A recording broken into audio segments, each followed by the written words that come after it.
Bonsoir tout le monde, bienvenue à la séance du conseil municipal du 8 février 2021. Donc, je veux souligner, je souhaite la bienvenue aux téléspectateurs qui vont suivre la séance du conseil municipal grâce à la télédiffusion de la TV communautaire. Donc, comme vous pouvez voir, nous avons maintenu les restrictions là, sanitaires pour la diffusion. Puis la séance ce soir, bien, étant donné qu'on est en zone orange, on a décidé de le faire en présentiel. Par contre, là, sans accès au public. Donc, comme d'habitude, avant d'adopter l'ordre du jour, je demande aux membres du conseil de délibérer dans un environnement de respect, d'intégrité et de transparence. Donc, je vous souhaite une bonne séance du conseil. Merci. Oh, bye.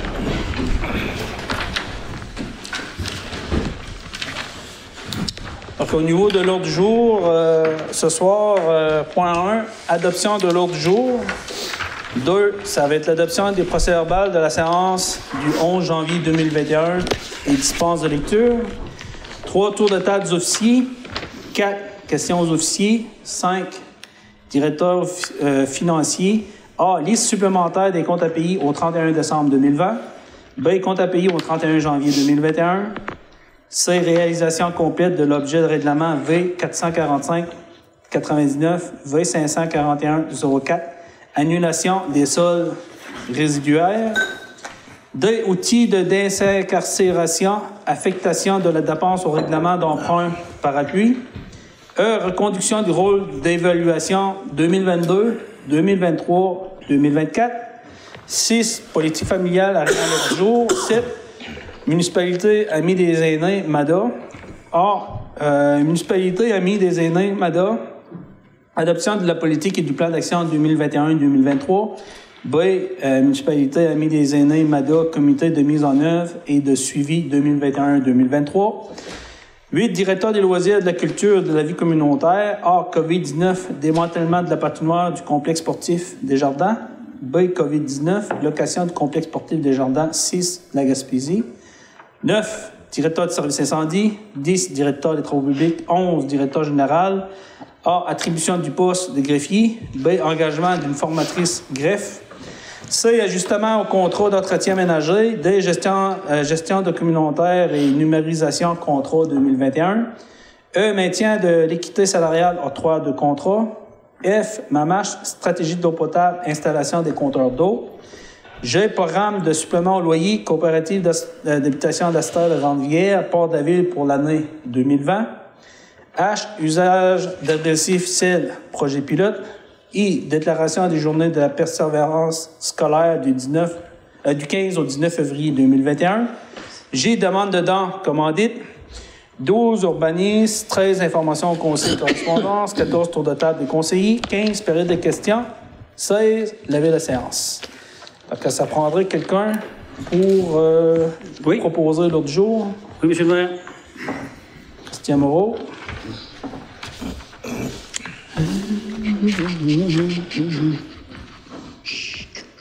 Donc, adopté là, à l'unanimité. Fait que, tour de table, période de questions. Donc, au niveau des périodes de questions, je veux juste faire part aux gens, des fois, s'il y en a qui a des questions, vous avez toujours la possibilité de me faire parvenir un message texte ou m'écrire directement sur mon message là, de maire sur ma page Facebook, si vous avez une question. Donc, point 2, adoption du procès-verbal de la séance du 11 janvier 2021 et dispense de lecture. Considérant que les membres du conseil municipal reconnaissent avoir reçu copie du procès-verbal de la séance du 11 janvier 2021 avant la tenue de la présente séance, qu'ils en ont pris connaissance et se déclarent satisfaits du contenu du document déposé. Et il m'a proposé par résolu que soit adopté tel que rédigé le procès-verbal de la séance du 11 janvier 2021 avec dispense de lecture. Donc, comme d'habitude, les gens reçoivent là, par greffier ou le directeur général là, le procès-verbal, ils en prennent connaissance, que la plénière. Donc, est-ce que vous avez eu, est-ce que tout est conforme? Oui. Donc, si tout est conforme, ça prendrait quelqu'un pour proposer. Je propose. Proposé par M. Gaston Leblanc.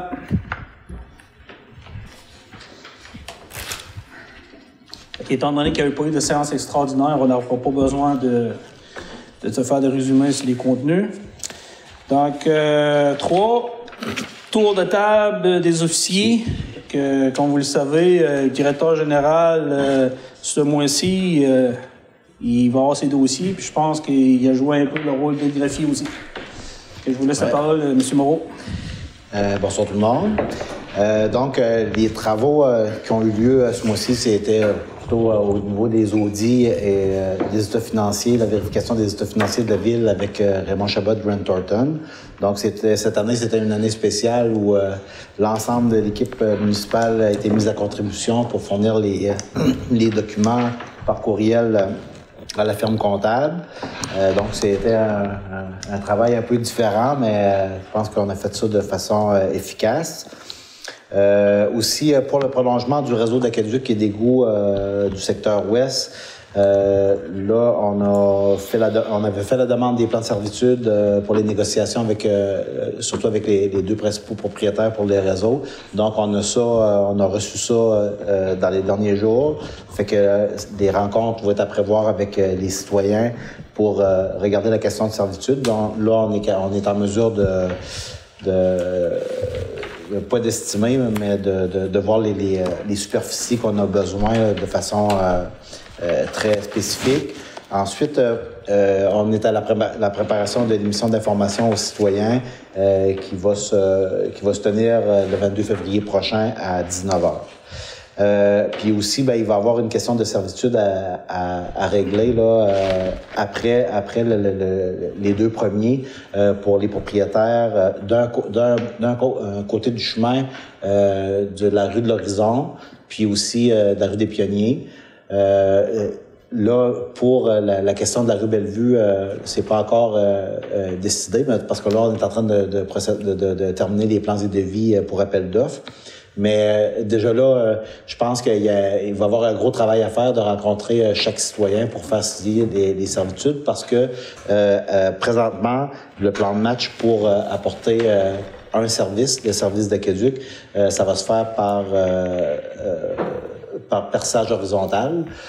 Donc, on a décidé de faire ça dans des secteurs où les structures de rue sont de bonne qualité, puis qu'on va pouvoir améliorer la chaussée, la structure de rue à travers un autre programme d'aide financière que le FIMO. Donc, ce qui va faire en sorte que de mettre les deux programmes d'aide financière ensemble pour pouvoir réaliser l'ensemble des travaux dans le quadrilatère, rue du Moulin, rue des Pionniers, Bellevue, il va y avoir aussi rue de l'Horizon, puis on va en profiter pour faire deux petites rues, la rue de la Croix, rue du Ruisseau. Donc, c'est dans la planification pour les intégrer à la demande d'aide financière PAVL, celui qu'on avait utilisé cette année pour refaire les structures de rue, le remplacement des ponceaux, soit du rapiessage ou soit une couche neuve là, pour les secteurs Saint-Hilaire, Saint-Pierre et Petit-Pabot. Donc, le but, c'est de faire un quadrilatère, de mettre l'accent sur un secteur. Donc, le projet total, au lieu d'être un peu plus de 5,5 millions, mais là, ça va être au-delà de 7 millions. Ça fait que là, on n'a pas fini les estimations, les dernières estimations, mais on va être obligé de faire une séance extraordinaire pour adopter les résolutions pour pouvoir déposer les demandes financières avant le prochain mois parce que les dates limites de dépôt au PAVL, c'est le 31 mars. Que je veux juste, là, si tu me permets, Ken, c'est que l'information que M. Moreau vient d'apporter, c'est que là, présentement, on est dans la planification des travaux pour les réseaux d'égouts d'aqueduc. Ouais. Ça, c'est parfait. Par contre, on veut profiter du fait qu'on travaille, qu'on ouvre les chemins, peut-être la possibilité que dans notre deuxième dossier PAVL, on fait les démarches pour aller chercher des subventions. Puis si on est en mesure d'aller chercher les subventions, bien, on va encore améliorer davantage le secteur parce qu'on va aller chercher une meilleure contribution et on va faire des travaux supplémentaires. C'est ça. Parce que la partie asphaltage, structure de rue, réfection des ponceaux, il y a plusieurs coûts que dans le programme FIMO, c'est non admissible. Puis le taux d'aide dans le PAVL, il est supérieur au FIMO. Donc, ça va être une manière de maximiser l'utilisation de la contribution de la Ville dans ce dossier-là. Ensuite, je sais qu'on va en parler ce soir. Ça va être vraiment officiel à partir de ce soir, mais je pense que l'information avait transpiré dans la population les derniers jours, c'est que on a dû prendre une décision assez rapide avant le mois de février. C'était à savoir si on gardait l'aréna ouverte ou non. Donc, au niveau administratif, c'est sûr que là, j'ai été accompagné par les élus dans cette décision rapide-là parce que les ententes qu'on a avec Hydro-Québec, hein, c'est dès qu'on a entamé un mois, on doit payer le mois au complet, même si on n'utilise que quelques jours. Donc, on a pris une décision, à mon avis, judicieuse pour transformer le complexe sportif des Jardins en centre de vaccination communautaire. Donc, c'est sûr que là, il y a eu plusieurs négociations qui ont eu lieu entre la municipalité et le C3S pour savoir, pour analyser la faisabilité de ce projet-là en hiver, parce que c'est la première fois qu'on n'était pas utilisé, on ne l'aurait pas utilisé à titre d'aréna. Donc, en termes il y avait un défi en termes de chauffage, de ventilation chauffage. Puis avec l'aide de la compagnie de compresseurs Trane, qui est en tout cas les équipements qu'on a à l'aréna, on a usé de stratégies, on a essayé des nouvelles choses, on a réussi. Je pense que ça n'a jamais été vu dans les annales de la municipalité, mais quand on a donné le go pour arrêter les compresseurs, ça a pris 36 heures pour démanteler la patinoire au complet. Donc, mais je pense que ça, c'était un bel exemple de travail d'équipe avec l'ensemble des employés de la municipalité.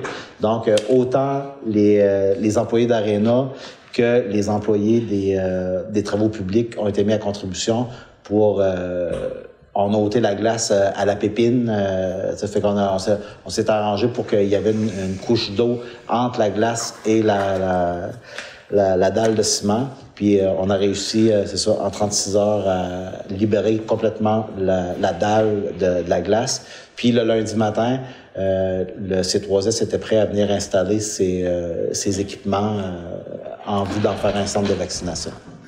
Là, le niveau politique, ça, je vais laisser à M. le maire. Mais au niveau technique, c'est sûr qu'on devait répondre à un certain devis technique. Il y avait des besoins spécifiques par rapport à ce projet-là. Puis, je peux vous dire que on avait déjà, notre aréna était déjà équipé de la dernière technologie au niveau de l'Internet, des réseaux cellulaires et tout, là. Fait que, puis en plus, on avait fait, si vous avez suivi les dernières réunions, à l'automne dernier, on avait fait l'acquisition de rideaux de scène, c'est-à-dire de rideaux de spectacle pour transformer notre aréna. Fait que pour pallier au problème de chauffage, puis concentrer le chauffage sur la dalle, parce que le besoin était de maintenir une température entre 18 degrés et 22 degrés, on a utilisé les rideaux pour comme isolant avec le reste de l'aréna. Puis on est dedans, on est toujours au-dessus de 20 degrés sans dépasser la consommation électrique. Parce qu'on a des ententes avec Hydro-Québec, on ne doit pas dépasser tant d'ampérage lorsque les compresseurs sont fermés. Donc, présentement, on répond à la demande, on répond à toutes les demandes d'installation de caméras, parce que vous connaissez la situation au Québec, il y a toujours le volet de sécurité par rapport à notre le fait que ce soit un centre de vaccination. Donc, on a répondu à tous les besoins du CIS. Puis aussi, on a travaillé les derniers jours à monter le bail de location. Je pense à la satisfaction de la ville et du CIS. Fait qu'on est allé, vous allez voir dans la résolution tantôt, là, en modulant le coût de location par mois selon la consommation électrique réelle de l'infrastructure. Ensuite, pour le dossier OAA Espoir Câlin, enfin, c'est un dossier qui va voir officiellement le jour. En tout cas, vous allez en entendre parler. On va laisser l'organisme faire ses propres annonces. Par contre, la municipalité, je pense qu'on a mis les bouchées doubles, vu que l'aréna elle a été fermée. On a mis encore nos employés à contribution pour essayer de livrer un bâtiment selon les besoins qu'il avait exprimés à la MRC du Rocher-Percé. Donc, on a fait des investissements. On avait fait à l'automne en faisant faire la couverture.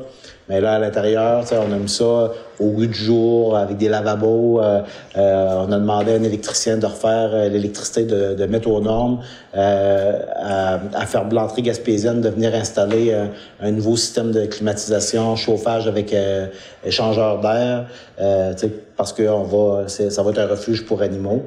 Puis dans le bail de location aussi, il y avait les préoccupations des résidents de ce secteur-là, à savoir ce qu'il va y avoir des animaux à l'extérieur et tout. On l'a officialisé dans le bail de location. Aucune installation, ni cage, ni... en tout cas, quelle que soit l'installation, pour garder un animal à l'extérieur, c'est prohibé. Donc, si ça pouvait... cette petite phrase-là, ça peut rassurer les gens du secteur. Je vais juste vous dire que tout a été fait en bonne et due forme. Donc, vu que l'entreprise est officiellement en démarrage, on leur a permis de commencer à prendre possession des bâtiments cette semaine. Mais le bail va officiellement prendre effet le 1er mars. Fait que là, il va y avoir quelques semaines là, pour se virer de bord. Mais comme je vous dis, c'est toujours c'est un projet qui est inachevé dans le sens qu'il y a une deuxième phase qui est prévue à ce projet-là au printemps. Donc, ce qu'on veut faire, c'est qu'on veut agrandir le bâtiment.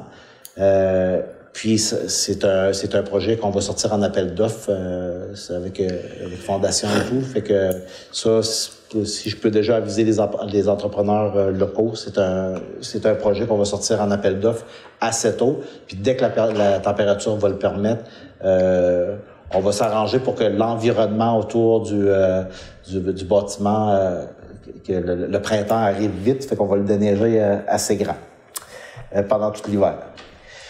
C'est ça. Puis là, c'est ça pour le bâtiment. Là, on parle toujours du Club Optimiste qui a été transformé. Là. Il reste le dossier d'assurance à régler demain. Puis le bail de location, le projet, va leur être soumis d'ici vendredi. Puis pour les dernières discussions, mais en principe, c'est prêt à être signé. Pour le projet caserne incendie, aujourd'hui, on vient comme vous avez vu l'annonce de M. le maire sur les réseaux sociaux, c'est que là, on vient de franchir une étape importante pour la relance du projet, parce que ce qu'il fallait, c'est qu'on soit propriétaire de l'ancien BMR. Donc, aujourd'hui, les transferts de propriété ont été faits avec le notaire et le propriétaire, M. Keys de Gaspé. Donc, ce qui va faire que dès jeudi après-midi, on relance la phase 2 du projet. Donc, c'est-à-dire, il y avait comme une partie administrative de la municipalité là, dans le dépôt de l'aide financière. Mais il va y avoir des documents pour compléter le dépôt de l'aide financière phase 2. Mais le projet est déjà priorisé là, à la sécurité civile. Par contre, ce qui presse là, avec le titre de propriété, c'est de déposer les plans et devis pour appel d'offres. Donc, selon la planification de Vachon-Roy Architectes et de Quattro firme d'ingénierie, c'est de déposer les documents là, pour appel d'offres fin avril, pour que même pour se laisser un petit peu de latitude, peut-être début mai. Donc, dès que les appels d'offres vont être lancés, après ça va être une question, ça va être très administratif, là, mais c'est juste le but d'avoir l'approbation, la modification des budgets disponibles pour le projet, puis après ça, on lance les appels d'offres le plus rapidement possible. Donc, je pense que on se rappelle jamais qu'est-ce qu'on dit ou ce qu'on est rendu dans le projet, mais si jamais je ne l'ai pas dit, le début de la construction de la caserne, c'est prévu pour la mi-septembre, peut-être début octobre, mais c'est un projet qui se prête bien à des travaux d'hiver. Donc, c'est des projets qui sont prévus pour toute l'automne, une partie de l'hiver. L'échéance pour la livraison du bâtiment est prévue le 22 février 2022. Donc, je vous fais un état un peu des derniers échéanciers, là, mais le titre de propriété aujourd'hui, c'est quelque chose qu'on attendait depuis longtemps parce qu'il a fallu aller en deuxième affichage de vie publique. OK, il y avait aussi il y avait un dossier de réclamation aux assurances suite aux tempêtes du 1er et 2 décembre dernier. Donc, il a fallu faire une inspection de nos infrastructures, surtout ceux qui sont en proximité de la mer. Au niveau de la prise d'eau brute, on n'a pas eu de dommages, malgré un niveau record de la rivière Grande-Rivière. Par contre, on a une infrastructure d'eau usée, la station de pompage d'eau usée Watt, qui est dans le secteur ouest de la municipalité, qui a subi des dommages.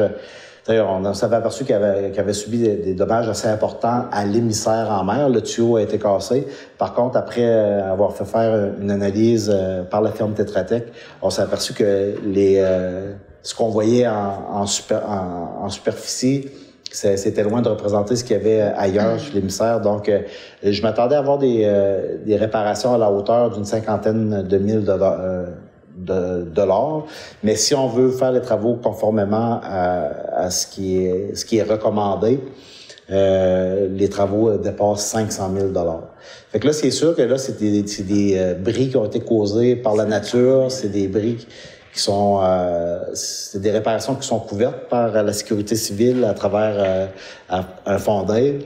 Ce qu'on demande à la municipalité comme contribution financière, heureusement, c'est la participation d'une dizaine de mille de dollars. C'est 3 $ et quelques par citoyen de la ville. Fait que vu qu'on est 3400 quelques fois 3 $, fait que la contribution, ça se situe autour de 13-14 000 $. Fait que là, j'ai soumis l'évaluation de ces bris-là à la sécurité civile. Là, à cette heure, qu'est-ce qu'ils vont prendre comme décision pour la réparation? On ne le sait pas encore, mais en tout cas, là, on avait ajouté de l'enrochement, ce qu'il n'y avait pas avant, mais ce qui est la donne maintenant quand on répare ce type d'infrastructure, là. Au niveau des séances de travail, on a reçu passablement de demandes. On a eu des offres d'achat de terrain qui étaient la propriété de la ville. C'est tous des dossiers qu'on a discutés en séance de travail avec les élus.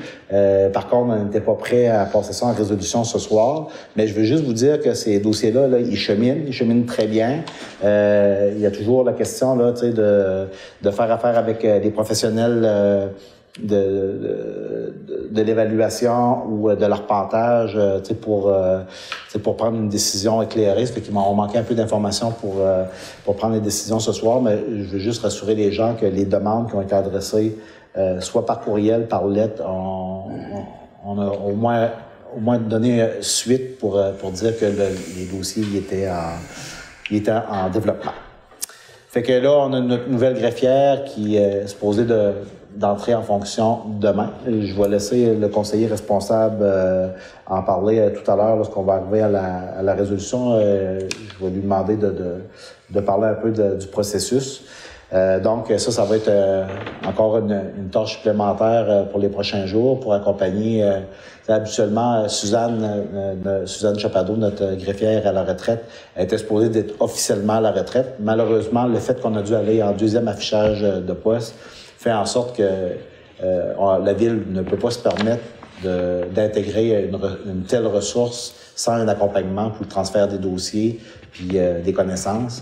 Donc, ce qu'on va faire ce soir, c'est qu'on va engager de façon contractuelle Mme Chapado pour assister la nouvelle greffière dans ses nouvelles fonctions puis au transfert des connaissances. Donc, je vais laisser... peut-être que, M. Baudin, vous pourriez faire peut-être juste un petit suivi ou attendre à vos points? Oui, au point de la greffière. OK, bien parfait. La résolution. OK. Merci, M. le maire. Parfait, merci. Donc, on sera rendu questions aux officiers. Est-ce que quelqu'un a rapporté ton information? Est-ce que vous avez des questions? Non. Non. Des questions, là, soit pour les travaux publics ou le directeur des loisirs, n'importe quoi. M. Moreau est là pour comme les représenter. Oui, peut-être une question, quand on parlait tantôt de la caserne de pompiers, là, une question qui est souvent soulevée. Là, on prend-tu possession de tous les bâtiments qui étaient chez BMR? Oui. C'est ça, OK. J'ai demandé aussi au maire là, de faire certains messages parce que ce que la ville vient d'acquérir là, c'est une immense propriété, okay, avec un potentiel de développement.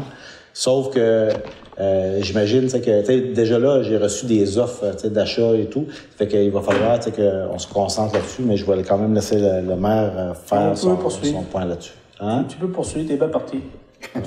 Ben, tu sais, dans le fond, c'est ça. C'est que c'est sûr qu'il y a des gens qui voient un certain potentiel sur les anciens bâtiments qui sont voués à être démolis éventuellement. Ce qu'on va pouvoir se départir, là, on va le faire. Le but, c'est d'essayer de récupérer le maximum de matériaux.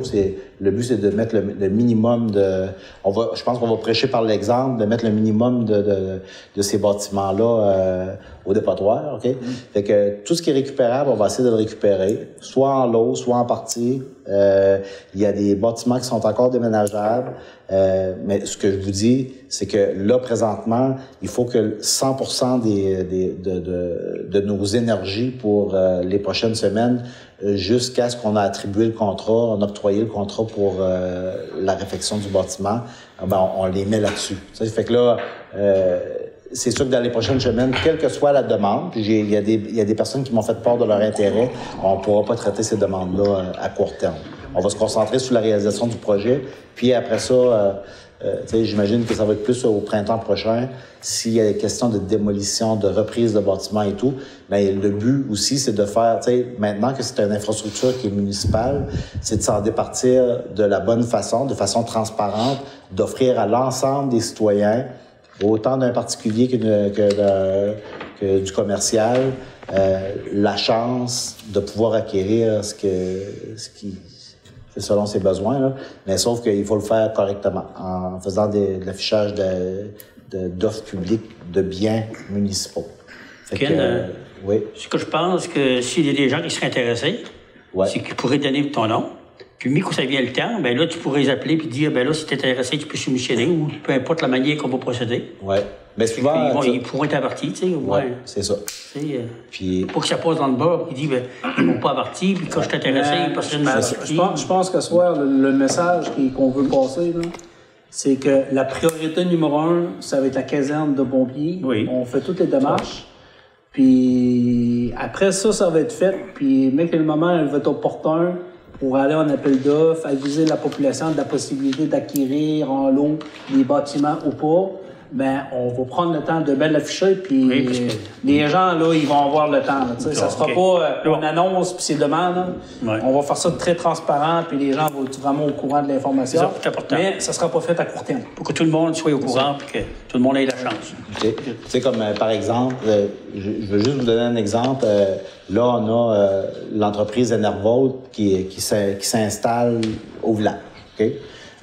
Sur le bâtiment, il y a un affiche qui est brisé, on sait que nous autres, on n'aura pas besoin de ça, puis on sait que ça fera pas la file pour venir ramasser cette pancarte brisée-là.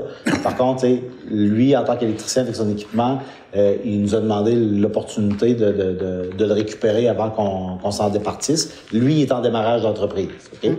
Fait que j'ai vérifié que les affaires municipales, pour une demande comme ça, quelque chose qui est, à mon avis, sans valeur, que les gens vont pas faire la file pour ça, qu'est-ce que je peux faire? Fait que on peut prendre la décision qu'on veut pour ce type de choses-là, parce que on va pas mettre l'accent sur la démolition de 20 affiches de ce type-là. Fait que là, moi, ma recommandation que je vais vous faire en séance de travail, c'est de permettre à ce que cette pièce brisée-là soit récupérée par l'électricien, qu'elle soit remise en état pour ses besoins, moyennant un don, par exemple, au comité des loisirs. Fait que dans le fond, c'est pas de donner nos choses, c'est d'avoir une entente qui est juste, puis c'est permis par les affaires municipales. Fait que là, je voyais ça venir parce que les gens disent « Ah, moi, j'aurais besoin de la planche, moi, j'aurais besoin de la tôle. » C'est beaucoup ça qui vient. Fait que là, on n'embarquera pas dans ce type de demande-là pour l'instant. Parfait. Ouais. C'est bon. Est-ce que vous avez d'autres questions? C'est bon? Non? Parfait. On sera rendu au point directeur financier. Liste supplémentaire des comptes à payer au 31 décembre 2020. Fait que soit adopté la liste supplémentaire des comptes à payer au 31 décembre 2020, tel que présenté par le directeur financier pour un total de 26 107,73. Fait que ça se décrit comme suit. Comité des loisirs, un montant de 4 000 $, c'est pour le remboursement des inscriptions au nouveau hockey puis patinage artistique comme qui avait été prévu. Magasin JG Méthode, 2 299,48 Val, Turbie, Guimette, Usine à eau. Cégep Saint-Laurent, 3 186,90 formation de M. Couture, traitement d'eau potable, distribution. Il y a la municipalité de Sainte-Thérèse, 16 617,69 concernant l'entente intermunicipale au niveau des chiens. Fait que ça, c'est concernant la liste supplémentaire. Donc, ça prendrait quelqu'un pour proposer, si tout est conforme, pour cette liste-là. Puis après, on va parler des comptes à payer. Puis là, à ce moment-là, je vais laisser la parole à Denis. Proposé par Denis. Proposé par M. Baudin. Denis, concernant les comptes à payer au 31 janvier 2021, on a, tel que présenté par le directeur financier, pour un total de 77 556,11. Denis, as-tu quelque chose à apporter? Comme à l'habitude, j'en ai fait la vérification, puis j'ai pas eu nécessairement à faire appel au trésorier pour répondre à des questions, parce que tout me semblait conforme. Je ne sais pas si les conseillers et conseillères ont des questions sur les différents déboursés qu'il y a eu dans le monde. C'est bon. Pas pour moi. Non. Sinon, j'en ferai proposition, M. le maire, pour l'adoption. Oui. Proposé par M. Baudin. Est-ce que tout le monde est en accord avec ça? Oui. On obtient l'unité. Juste avant de passer au prochain point, M. Berthelot, au niveau de la reddition de compte au 31 décembre, tu vois bien? Oui, pour le rapport financier, oui, ça va bien. Oui. En fait, il n'y a pas eu de surprise au niveau de vos prévisions et tout. Je pense que ça devait être pas mal conforme à ce qu'on avait prévu là. Parfait. Merci. C. Réalisation complète de l'objet de règlement V445-99 et V541-04, annulation des soldes résiduaires. Attendu que la Ville de Grande-Rivière a entièrement réalisé l'objet des règlements V445-99 et V541-04 à un coût moindre que celui prévu initialement. Attendu que le financement permanent des sommes a été effectué. Attendu qu'il existe pour chacun de ces règlements un solde non contracté du montant de l'emprunt approuvé par le ministère des Affaires municipales et de l'Habitation et qui ne peut être utilisé à d'autres fins. Attendu que le financement de ces soldes n'est pas requis et que ces soldes ne devraient pas apparaître dans les registres du ministère, attendu qu'il y a lieu à cet effet de modifier les règlements d'emprunt V445-99, V541-04 pour ajuster les montants de la dépense et de l'emprunt. Et les demandes proposées par et résolues que la Ville de Grande-Ville modifie les règlements V445-99 et V541-04 par le remplacement des montants de la dépense et de l'emprunt de la façon suivante. Numéro de règlement V445-99, dépenses révisées 358 956, emprunt révisé 358 856, montant de la dépense réelle 176 719, montant financé 176 719, sol résiduaire annulé 182 137. V541-04, dépenses révisées 9 185 000, emprunt révisé 8 057 500, montant de la dépense réelle 1 455 281, montant financé 1 455 281, sol résiduaire à annuler 6 602 219. Que la Ville de Grande-Rivière informe le ministère des Affaires municipales et de l'Habitation que le pouvoir d'emprunt des règlements V445-99 et V541-04 ne sera pas utilisé en totalité en raison des modifications apportées à ces règlements par la présente résolution. Que la Ville de Grande-Rivière demande au ministère d'annuler dans ses registres les soldes résiduaires tels que mentionnés. Qu'une copie certifiée conforme de la présente résolution soit transmise au ministère des Affaires municipales et de l'Habitation. Proposé par Mme Langelier. Jacques, tu peux-tu donner juste une petite explication, là, pourquoi il y a des soldes résiduaires qui ont été annulés? Ça, c'est des soldes des règlements d'emprunt de 99 puis 2004. C'est pour l'aqueduc de Petit-Pavot. Fait que, il restait des soldes là-dedans, les travaux sont tous terminés, puis les règlements d'emprunt permanents sont faits. Fait qu'il n'y a plus lieu de tenir ça dans les registres du ministère. Là. Fait que c'est pour ça qu'on demande d'annuler ça. Ça nous fait des montants qui sont à notre dossier, puis qui, en réalité, ça paraît comme, pas comme des dettes, mais c'est comme un pouvoir d'emprunt qu'on a, mais dans le fond, qui ne sert plus à rien. C'est comme ça apparaît sur notre carte de, sur notre crédit. Ça vient affecter notre crédit. Disponible, et ça, il faut. On ne se met plus à voir ça, parce que c'est. Quand on va demander des nouveaux règlements d'emprunt. C'est comme quelqu'un qui a plusieurs cartes de crédit, puis qu'ils n'utilisent pas, ben après tu veux faire un emprunt, mais ils savent que tu as beaucoup de crédit. C'est que ça, on les a pas besoin, on les enlève. Voilà, c'est ça. Ah, c'est ça? C'est un peu comme ça. Bon. En gros. Faut rendre compliqué ou faire simple. 2.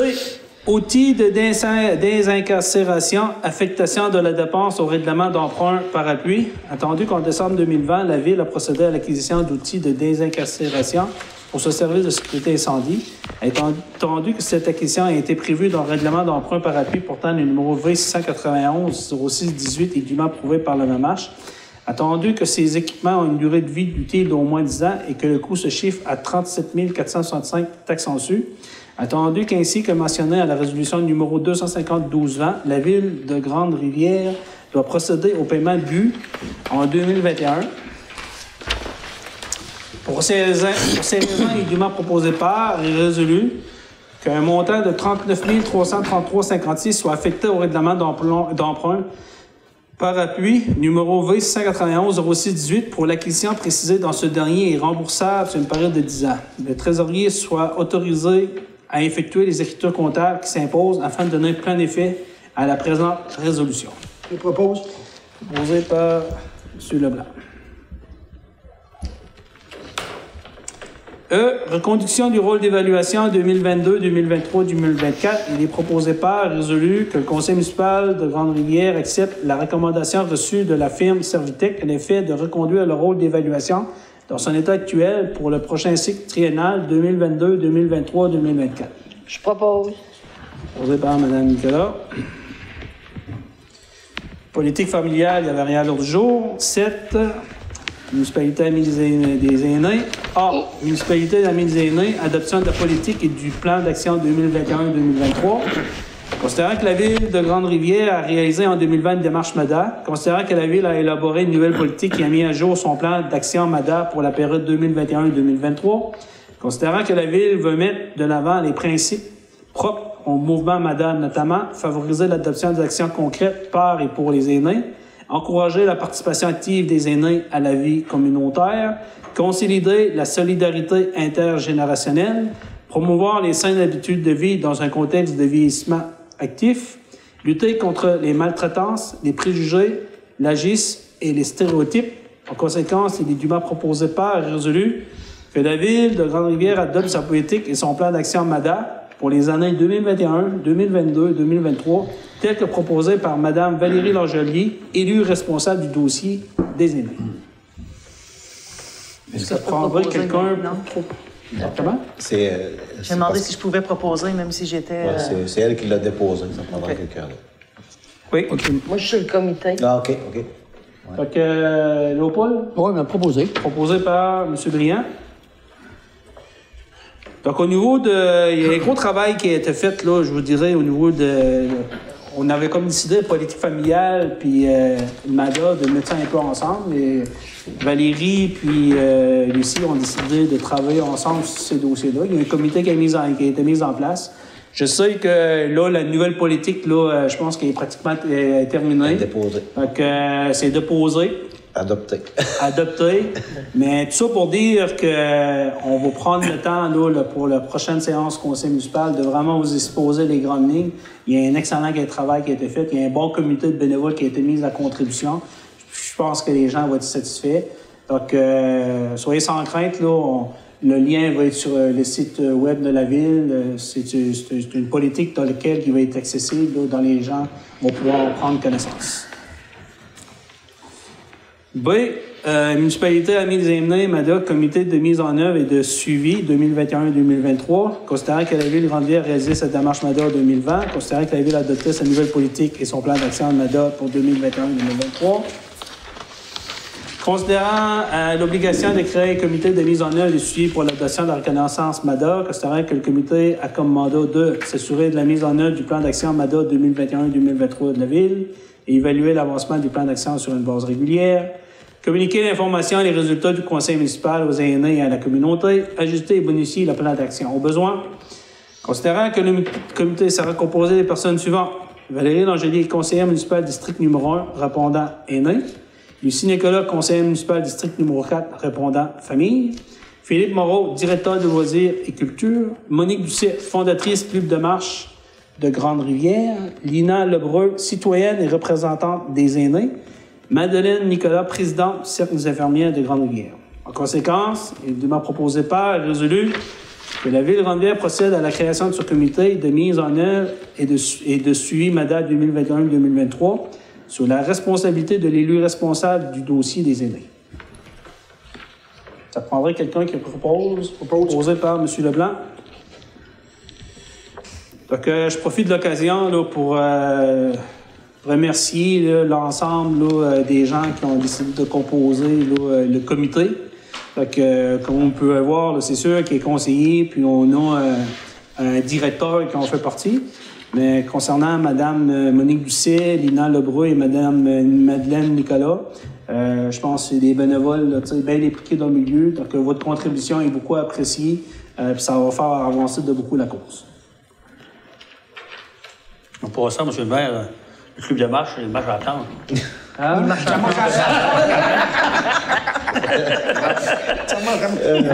Non, parce qu'il y a des journées de 40-45 personnes qui marchent. Puis, ah oui, mais tant mieux. Ah oui, c'est puis 2 heures à passer en fin de semaine, ça nous tape à la piste, puis on a passé de plus de motoneige aussi. Elle est bonne. Qui a nous passer, puis... non, c'est... Ça marche. Oui, mais tant mieux. 8. Directeur des loisirs, de la culture et de la vie communautaire. A. COVID-19. Démantèlement de la patinoire du complexe sportif des Jardins. Considérant que le 2 février 2021, le gouvernement du Québec a décrété à nouveau un rapport de la reprise des activités sur place intérieure au 22 février prochain.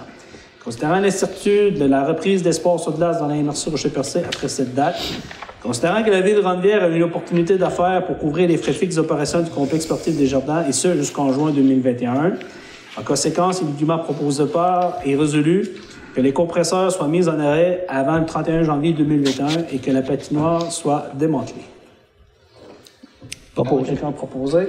Proposé par M. Briand. Tout le monde est en accord avec ça? Oui. Vous avez le choix, il n'y a plus de glace. C'est fait. Mais on peut mentionner, M. le maire, que les efforts ont été mis quand même pour donner le service au complexe sportif. La pandémie a eu le dessus sur... Oui. De toute façon, là, dès que ça va arriver, à mon mot du maire, là, je vais donner une explication. Ouais. Puis dès que ça va arriver, à votre tour, vous pourrez peut-être complémenter ce que vous voulez. Je ne voulais pas prendre d'avance. Il n'y a pas de problème. B. COVID-19, location du complexe sportif de Jardin 6 de la Gaspésie, considérant que depuis le début de la pandémie, la Ville de Grande-Rivière a pris les moyens pour assister les citoyens et ses commerçants pour minimiser les impacts sur son administration et pour favoriser un retour à la vie normale dans des plus brefs délais. Considérant que parmi ces initiatives, la Ville de Grande-Rivière a proposé au CIS de la Gaspésie de mettre le complexe sportif des Jardins à sa disposition à des fins de vaccination communautaire, considérant que le CIS de la Gaspésie a pris en considération la proposition de la Ville de Grande-Rivière et lui a demandé le 17 janvier 2021 d'analyser la faisabilité du projet selon ses prérogatives suivantes, échéances et besoins techniques et le coût des locations de l'infrastructure. Considérant que la politique d'utilisation et de tarification des espaces et des biens de services municipaux de la municipalité ne prévoit pas un tarif de location à long terme de ces infrastructures et de ces équipements pour un organisme public gouvernemental. En conséquence, il est dûment proposé par résolu des membres présents que la Ville de Grande-Rivière loue au 6 de la Gaspésie le complexe sportif des Jardins pour la période du 2 février au 6 avril 2021 avec une possibilité de prolongement de bail jusqu'au 4 juin 2021, le cas échéant. Que le coût de location soit modulé mensuellement selon l'historique des coûts énergétiques de l'infrastructure et ce, dans le respect des limites de consommation d'électricité édictées par les ententes en vigueur entre la municipalité et Hydro-Québec. Que le directeur général soit autorisé à engager les dépenses visant à répondre aux besoins techniques du CIS de la Gaspésie et de négocier les clauses du bail de location du complexe sportif des Jardins pour une utilisation à des fins de centre de vaccination communautaire massif. Propose. Proposé par Mme Langelier.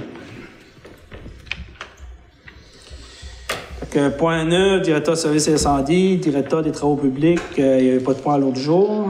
Donc, point 11, directeur général. A, attribution du poste de greffier. Considérant que le conseil municipal a accepté le départ à la retraite de son employé au poste de greffier à compter du 15 janvier 2021, considérant que le 14 septembre 2020, le conseil municipal a accordé à la firme Ressources humaines Lambert de Richmond le contrat d'accompagnement dans le processus de dotation du poste de greffier, considérant que le comité de sélection a été informé afin de procéder à l'analyse des candidatures. Considérant que le processus pour combler ce poste a été régulièrement complété, mais que la candidate recommandée par le comité de sélection a dû se désister. Considérant qu'une nouvelle procédure a dû être entamée au début janvier 2021 afin de combler le poste vacant. Considérant que sous le gouvernement du responsable de la firme engagée, une nouvelle présélection a été effectuée et 4 personnes ont été retenues afin de se présenter à une entrevue d'embauche. Considérant que suite aux entrevues effectuées, le comité de sélection a ciblé son choix envers une candidate qui répondait le plus adéquatement aux objectifs d'embauche de la Ville. En conséquence, il est dûment proposé par et résolu les membres présents que suite à la recommandation du comité de sélection, le conseil municipal accorde le poste de greffière à Mme Marilyn Morin. Que la date d'embauche de Mme Morin soit fixée au 9 février 2021 et qu'ainsi que stipulé dans l'entente de travail de ses employés cadres, une période de probation de 6 mois se devra être respectée. Que le directeur général soit mandaté à rédiger l'entente de travail de Mme Morin. Que ça prendrait quelqu'un pour proposé par Mme Nicolas. Tout le monde est en accord avec ça. Puis je demanderai à M. Baudin, tantôt, étant donné dans votre tour de table, étant donné que vous étiez le conseiller observateur sur l'événement, de expliquer un peu, donner un bref historique d'informations sur le processus. B. Engagement d'une formatrice greffe. Considérant que la Ville de Grande-Rivière a accepté le départ à la retraite de Mme Suzanne Chapadeau à compter du 15 janvier 2021, rendant ainsi vacant le poste de greffier. Considérant que ce poste devrait être comblé avant le départ de Mme Chapadeau, cette dernière devait dispenser la formation à la nouvelle employée. Considérant que le processus de sélection a dû être repris et que la greffière entrera en fonction le 9 février 2021, considérant qu'il est nécessairement d'offrir une formation adéquate à cette nouvelle employée et que Mme Chapadeau est actuellement disponible pour ce faire, considérant qu'il y a une rencontre avec Mme Chapadeau et la Ville de Grande-Rivière, en conséquence, il est dûment proposé par et résolu des membres présents que la Ville de Grande-Rivière procède à l'embauche de Mme Suzanne Chapadeau pour offrir la formation à la nouvelle greffière. Que le directeur général soit mandaté à rédiger l'entente à intervenir entre les deux parties. Oui, propos, M. le maire. Proposé par M. Moreau. Tout le monde est d'accord avec ça? Oui. Parfait. C'est ajustement au contrat d'entretien ménager, évidemment proposé par et résolu des membres présents. Que le conseil municipal ajuste le contrat d'entretien ménager intervenu entre Mme Réjeanne Méthode et la Ville de Grande-Rivière à un montant forfaitaire mensuel brut de 1 379, rétroactif au 1er janvier 2021. Je propose. Proposé par M. Baudin. Tout le monde est en accord avec ça? Oui. En passant, là, c'est les gens qui sont toujours au poste. Beau temps, mauvais temps. Oui, beau temps, mauvais temps. Cette semaine, là, suite à la tempête, là, il faisait pas beau, puis on avait avisé, là, tu sais, étant donné qu'il n'y avait plus d'employés, j'ai demandé, j'ai dit à Réjeanne, tu sais, qui pouvait, là, tu sais, prendre congé puis revenir le lendemain. Elle m'a fait part que c'était à 11 ans, c'était la première fois qu'il y a quelqu'un qui faisait une telle demande, donc elle ne revenait pas, elle était comme bien content de la situation. Puis pour faire suite à ça, c'est que le lendemain, il faisait encore pas plus beau, les bureaux étaient fermés, elle n'était pas venue, elle ne pouvait pas venir, j'ai dit de rester chez eux aussi. Fait que 2 fois de suite, là, elle ne comprenait pas ça. Mais écoutez, ça, je pense que c'est des gens là, qui sont ici, puis ils font partie de l'équipe aussi. Puis c'est important de mentionner que, tu sais, des fois, là, ils sont là, puis peut-être les gens, tu sais, ils le disent pas tout le temps, mais ils apprécient leur travail. Tu sais, ils font partie de l'équipe, là, que je pense là, que... Ils sont très sérieux. Ils sont très sérieux dans leur affaire. Ils sont ici le bonheur le matin, le soir, ils sont toujours au rendez-vous. Donc, ces fois, on dirait des fois, ils sont tout le temps là, ils ne voient pas, mais... c'est quelqu'un qui aime bien, là, tu sais, que jaser un peu. Donc, tout ça pour dire, on veut vous féliciter de votre travail. Ouais, c'est bon de souligner leur travail. Oui, que là, j'espère que Réjeanne ne me fera pas une scène demain parce que j'ai dû s'asseoir.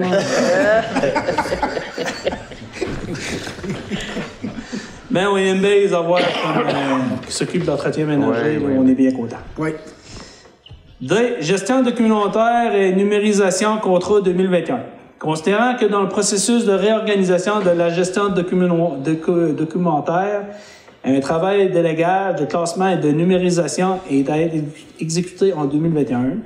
Considérant que la poursuite des activités par nos deux ressources externes et le processus de numérisation par la firme Idenum Technologies, Idenum Technologies soit nécessaire à l'atteinte de la réalisation de ce projet, considérant qu'un montant de 20 000 $ a été prévu au budget 2021 pour la continuité du travail dans ce processus. En conséquence, il est dûment proposé par résolu des membres présents que le conseil municipal accepte de procéder à l'embauche des deux ressources, soit Mme Lorraine Dubé et Claire Couture, pour effectuer le travail requis, et ce, selon les termes de l'entente précédemment établie, que le directeur général soit autorisé à signer un contrat de numérisation avec la firme Idenum Technologies. Proposé par M. Leblanc. En tout cas, au niveau de la gestion documentaire, là, il y a 3 ans de ça, quand ils m'ont fait part de ça, en tout cas, je trouvais que c'était une montagne. Et je pense que après 3 ans, là, dernière année, on voit la lumière au bout. On voit la lumière, on est beaucoup avancé, puis il y a un beau travail qui est fait, là, puis c'est le fun, c'est parce qu'on a 2 personnes expérimentées, là, tu sais, qui ont mis ça à la main à leur porte, puis en tout cas, il y a un gros travail qui est fait, puis je pense qu'à la municipalité de Grande-Rivière, on est beaucoup avancé à ce niveau-là. En tout cas, j'en suis bien content. Je sais qu'il y a d'autres municipalités qui arrêtent de commencer encore, puis de voir ce qu'on est rendu aujourd'hui, nous, j'en suis bien content. Maintien d'équité salariale, octroi de contrat. Attendu que la ville de Grande-Rivière est assujettie à une démarche d'équité salariale à tous les 5 ans, attendu que la ville avait octroyé un contrat de la firme EQT4 Service Conseil en ressources humaines pour réaliser cette démarche en 2016, considérant que cette firme est une division du groupe ACC. C'est Axis. Axis? Oui.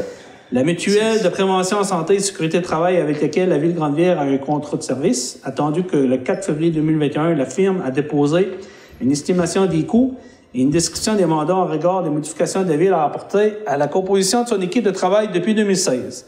Attendu que l'estimation des coûts est basée sur le nombre de salariés et le nombre de catégories d'emploi au sein de l'organisation. Pour ces raisons, il est dûment proposé par et résolu les membres présents que la Ville de Grande-Rivière octroie de gré à gré le contrat de réalisation de la démarche d'équité salariale à la firme EQT4 Service Conseil en ressources humaines, étant entendu que le montant dû est estimé à 3 600 $. Que le directeur général soit autorisé à signer ce contrat. Propose. Proposé par Mme Angélique.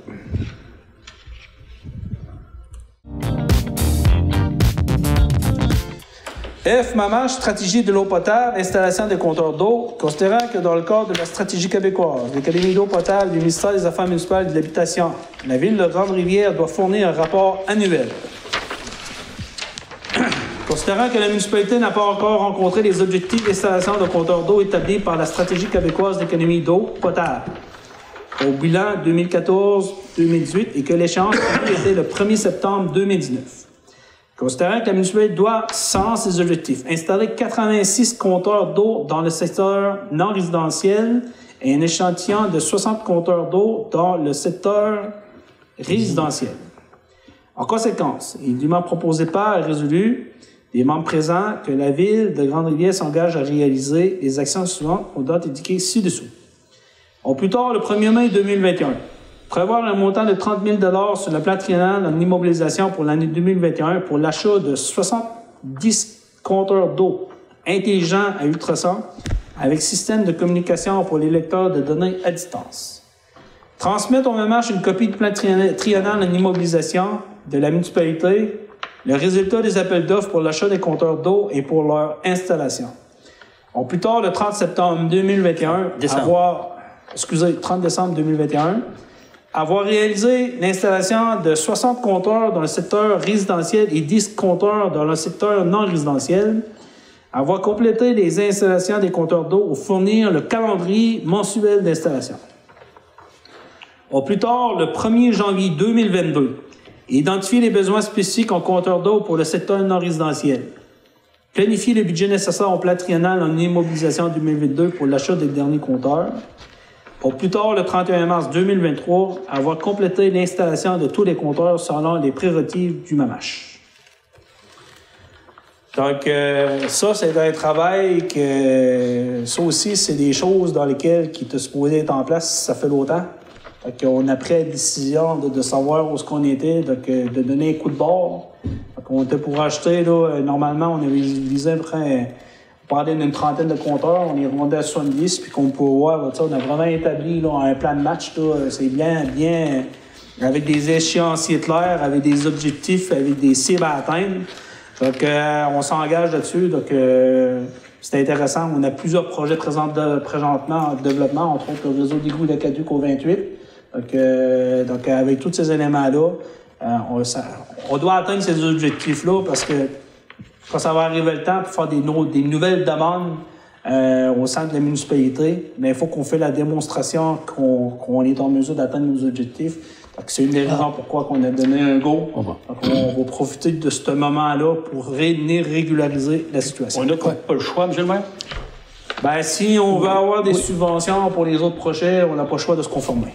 C'est ça. Puis, peut-être que j'en ai pas parlé tantôt dans mon mot, là, mais au niveau de l'installation, ce que je suggère aux élus, là, en tout cas, dans la prochaine séance de travail, ça va être d'utiliser les plombiers qu'on a dans le secteur pour pouvoir l'utiliser. C'est comme par exemple, là, il y a des moments de l'année où, pour un corps de métier de la construction, il y a des moments plus tranquilles. Fait que, là, on n'a pas 1000 compteurs installés, là, on en a 60. Fait que là, c'est sûr que pendant la période estivale, pendant le projet d'aqueduc et d'égout du secteur ouest, on va être là pour brancher 126 nouvelles résidences. C'est sûr que ça serait facile de dire on les met toutes dans le secteur ouest, mais dans le meilleur des mondes, ce que les affaires municipales nous demandent pour la stratégie d'eau potable, c'est un échantillon dans plusieurs secteurs. Puis d'essayer de choisir aussi des profils de familles qui sont différentes. Tu sais, comme un couple seul, un couple avec un enfant, une famille avec grand-mère, grand-père, multigénérationnel. Okay? Fait que là, le but, c'est que, tu sais, avant d'aller installer le compteur d'eau, c'est la ville qui va payer pour son installation, c'est la ville qui va payer pour l'infrastructure. Tu sais, comme là, présentement, le modèle dont j'ai eu la proposition par Jonathan, le technicien en eau potable, c'est que là, pour prendre les lectures, même plus besoin de rentrer des maisons, c'est que c'est un dispositif qui est dans le véhicule de la ville, puis en passant devant la maison, les données s'enregistrent de consommation. Fait que ça devient un outil aussi. S'il y a des fuites d'eau, on est capable d'utiliser le compteur d'eau dans notre processus de recherche de fuites d'eau. Fait que c'est juste pour vous dire que, au niveau de l'installation, on aurait pu faire affaire avec une firme externe, sortir le gros appel d'offres. Mais moi, à mon avis, avec le peu ça paraît peu pour une grosse compagnie, mais pour un entrepreneur local, ça permet de combler, mettons, les vides pendant les temps morts en construction. Fait que peut-être que, moi, à mon avis, je pense que ça va être un contrat qui va être intéressant, autant pour la ville que pour l'entrepreneur en plomberie. Oui, M. Briand, je pense que... si j'ai bien compris, M. Moreau, c'est dans le but de contrôler le débit d'eau qui va passer, ou que la ville va traiter, l'eau qui va être traitée par l'usine d'infiltration d'eau. Oui, mais ça donne... c'est parce que ce qui arrive, c'est que dans notre bilan d'eau potable qu'on doit... c'est que, tu sais, comme là, cette année, là, je vous avais dit tantôt qu'ils établissent une cote à savoir si on a des pertes ou non. Fait que là, si on est capable de préciser la consommation, tu sais, d'un certain type de famille, puis de l'extrapoler avec ce qu'on a comme clientèle, bien là, on est capable de préciser vraiment si la lecture qu'on a dans notre bilan, si c'est vraiment une fuite ou si c'est un problème de lecture. ou si c'est des données qu'on n'a pas enregistrées. Comme par exemple, là, juste pour vous dire, au niveau des piscines, ça va être un dossier qui va arriver dans les prochaines séances. Tu sais, de fil en aiguille, là, notre service incendie va livrer de l'eau pour remplir des piscines et des spas. Mais pour les piscines, là, on est rendu au nombre magique de 48 piscines sur le territoire, OK? Une à Chandler, mais la plupart, Grande-Rivière, Sainte-Thérèse, mais aussi dans des rangs de la ville de Percé. Fait que là, mais il faut qu'on prend l'eau dans un réseau, mais 48 piscines, ça commence à faire un débit, puis il n'y a pas de débitmètre pour compter ça. Bien, une des actions qu'on va avoir à poser cette année, c'est de s'acheter un compteur d'eau qui s'installe sur une borne fontaine pour réaliser, pour compter toute l'eau qu'on prend. Parce qu'on paye pour la produire, cette eau-là. mais dans le système, peut-être que ça, c'est considéré comme une fuite. Mais là, présentement, on va livrer de l'eau dans des piscines, de l'eau traitée, qu'on a payé des produits chimiques pour la traiter. Fait que c'est tous ces questionnements-là que les nouveaux types de bilans sortent. Puis plus qu'on investit dans des moyens comme l'installation de compteurs d'eau, mais plus nos bilans vont devenir précis. Puis là, comme cette année, là, c'est sûr que la recherche de fuite, ça va être notre nouveau technicien Dave Couture, ben il va assister Jonathan, puis il pourra apprendre à être de plus en plus précis dans les tests d'écoute sur les bornes fontaines sur notre réseau. Fait que c'est là qu'on s'en va. Ouais. Juste pour donner l'information aux gens, qu'est-ce que ça peut coûter en chlore, juste pour donner une idée, qu'est-ce que ça peut coûter en chlore par année? Ben, les produits chimiques, là, on dépasse les 70 000. 70 000, c'est pour ça qu'on ne peut pas donner de trop. Hein? Non, c'est ça. Puis, tu sais. Juste en chimique, c'est 70 000 pièces. Puis, il y a des variations aussi. Tu sais, comme cette année, dans notre budget, là, on a beau regarder avec les fournisseurs, là, mais il y a comme un type d'acide qu'on utilise dans la production d'eau potable, là, que quel que soit le fournisseur, là, il y a une augmentation dans le marché de 40 %. Fait que là, mais heureusement, on a eu l'information avant d'établir nos budgets cette année, mais on n'a pas le pouvoir là-dessus. Mais ce qu'on a le pouvoir, c'est d'essayer de mieux conscientiser la population sur la consommation d'eau potable. Si vous me permettez, M. Moreau, étant donné que vous avez parlé des piscines, puis j'ai eu une discussion cette semaine avec le directeur du service incendie, c'est qu'au sein de la MRC, on est la seule municipalité qui offre le service. Oui. OK, ça, c'est de un. Puis de deux, face aux restrictions des affaires municipales, comme quoi d'être en mesure de bien gérer notre eau potable, on n'aura pas le choix de mettre en place une politique qui va faire en sorte que les résidents de la municipalité de Grande-Rivière et de Sainte-Thérèse, parce qu'on est les deux là, sur le même système, là, qui va avoir une tarification au niveau du service, puis à l'extérieur de nos municipalités, il va y avoir un autre tarif qui va être mis en place, parce que il y a deux choses. Un, il faut démontrer aux affaires municipales qu'on fait une saine gestion de notre eau. Ça, c'est d'un. Pour être en mesure de pouvoir toujours acheter des subventions. Puis de deux, le service incendie, faut qu'il est en mesure, dans un rayon restreint, être disponible s'il y a un feu. Donc, le service incendie est là pour ça. Il n'est pas là pour remplir des piscines. Parce que dans toute la MRC, là, présentement, Chandler n'offre pas ce service-là, puis il n'y a personne d'autre qui offre le service.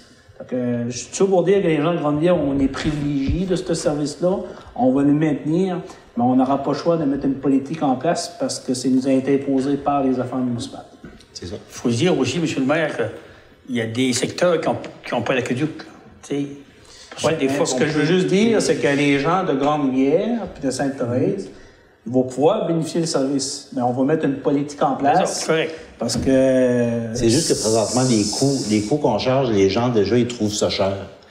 Mais, tu sais, un principe de gestion, c'est que, oui, c'est un service, mais ça ne devrait pas être un service qui se fait au profit des autres citoyens. C'est ça l'affaire. C'est que quand on calcule le coût de revient d'une opération de remplissage de piscine, c'est que si on calcule l'utilisation du camion, les dépenses en carburant, le temps homme payé, parce que les pompiers sont payés pour faire ce travail-là, plus, c'est un camion de pompiers. Si on va faire de la livraison à une place puis qu'on salit les camions, mais c'est un camion d'urgence, il doit être nettoyé avant d'être ramassé.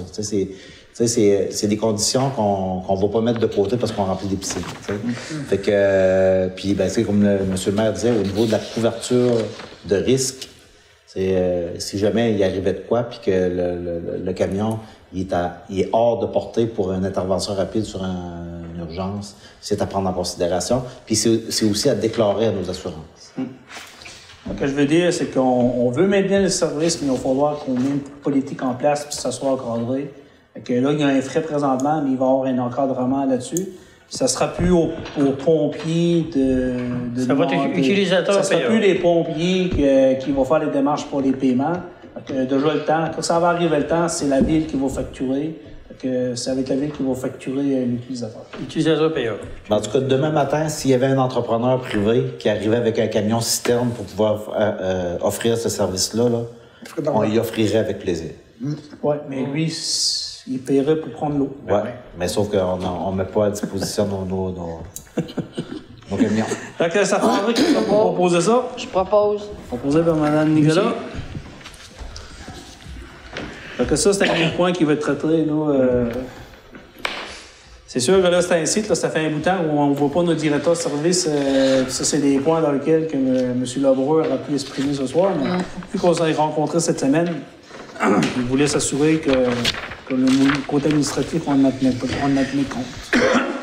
Le programme de supplément au loyer coopératif d'habitation à la Stèle-Ranvière, port de la ville pour l'année 2020, il est dûment proposé par et résolu des membres présents que le conseil municipal accepte de verser la somme de 1190,10 à la coopérative d'habitation à la Stèle-Ranvière, représentant l'apport de la ville, 10 % supplément au loyer pour l'année 2020. Je propose. Je me retire du vote, M. le maire. Parfait. Donc, oui, je l'inscris. M. Denis Baudin a marqué dans le PV comme quoi qu'il s'est retiré de la prise de décision, étant donné que je pense assumer la présidence, c'est ça? Oui. Parfait. Donc, à adopter à la majorité.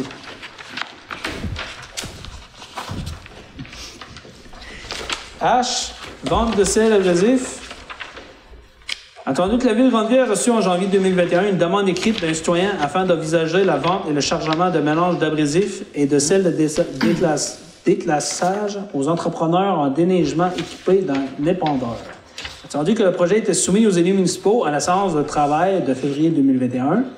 Entendu que l'analyse des coûts unitaires à la tonne de mélange abrasif-sel et des coûts de chargement a été réalisée par le directeur des travaux publics. Entendu que le Conseil reconnaît que ce nouveau service pourrait également contribuer à réduire le stockage de matériaux abrasifs et eau déglaçants sur des terrains privés dans les secteurs résidentiels. Pour ces raisons, il est proposé par et résolu des membres présents que le Conseil municipal accepte que cette demande citoyenne fasse l'objet d'un projet pilote pour les mois de février, mars et avril 2021, mais se réserve le droit de mettre fin à cette période d'essai en tout temps.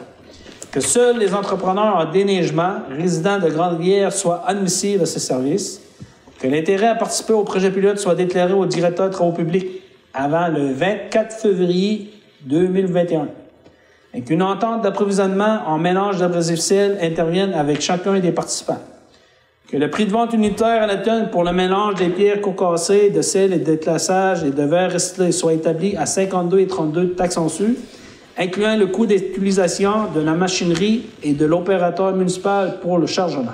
Propose. Proposé par Mme Langelier. Ça, c'était un beau petit projet. C'est un service de plus qui est offert. Oui. Pilote, donc les entrepreneurs de la municipalité vont pouvoir bénéficier de ce service-là. Bon. J'ai bien hâte de voir les résultats de ça. Et déclaration des journées de la persévérance scolaire du 15 au 19 février 2021, considérant que les journées de la persévérance scolaire se tiendront à nouveau cette année simultanément dans toutes les régions du Québec, avec un nombre important de municipalités appuieront, elles aussi, cet événement. En conséquence, il est dûment proposé par résolu des membres présents de déclarer les journées du 15 au 19 février 2021 comme étant les journées de la persévérance scolaire dans notre municipalité. d'appuyer Complice Persévérance scolaire Gaspésie-les-Îles et l'ensemble des partenaires mobilisés autour de la lutte au décrochage, d'en faire de la Gaspésie-les-Îles-la-Madeleine une région qui valorise l'éducation comme un véritable levier de développement pour ses communautés.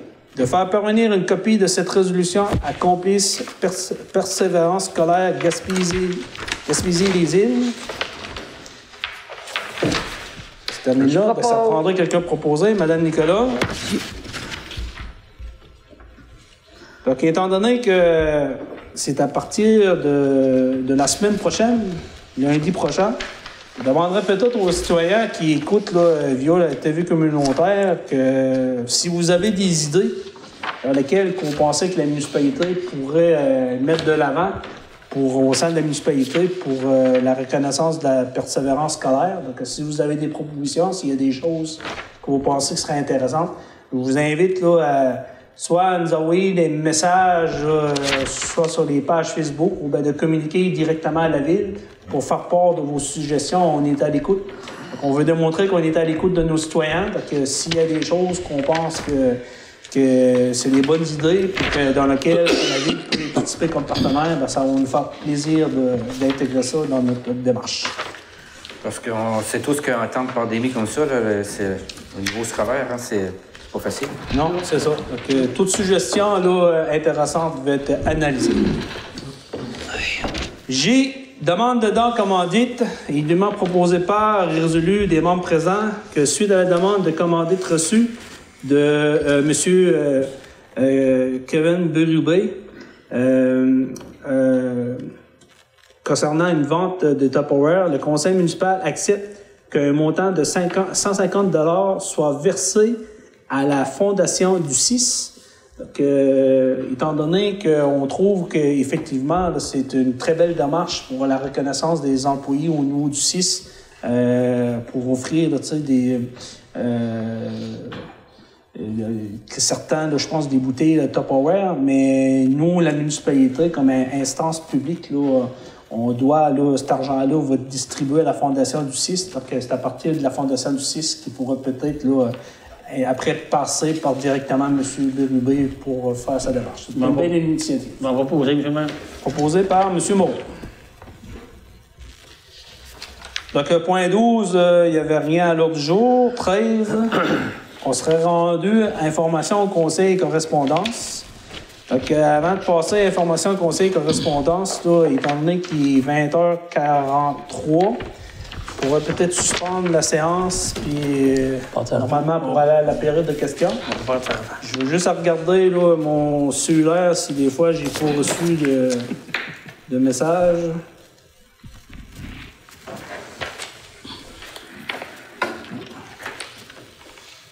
Pas de message, mais on a eu beaucoup de félicitations pour l'annonce de cet après-midi. Oui, bon. Donc, étant donné qu'on n'a pas de questions, donc ça prendrait quelqu'un pour revenir en séance. Propose. Monsieur Leblanc. Donc, point 13, information de conseil, correspondance. Donc, pour commencer, lors de la dernière séance là, du mois de janvier, là, je vous avais dit qu'on avait reçu là, de Mme Sutton là, une carte là, qui avait été adressée à la Ville Grande-Vière. Donc, je m'avais engagé de la lire.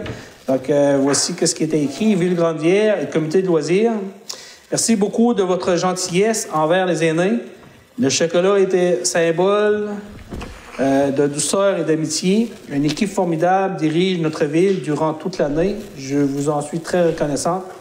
Que l'année 2021 soit pour vous tous bonheur et succès, sincèrement, Albert Sutton.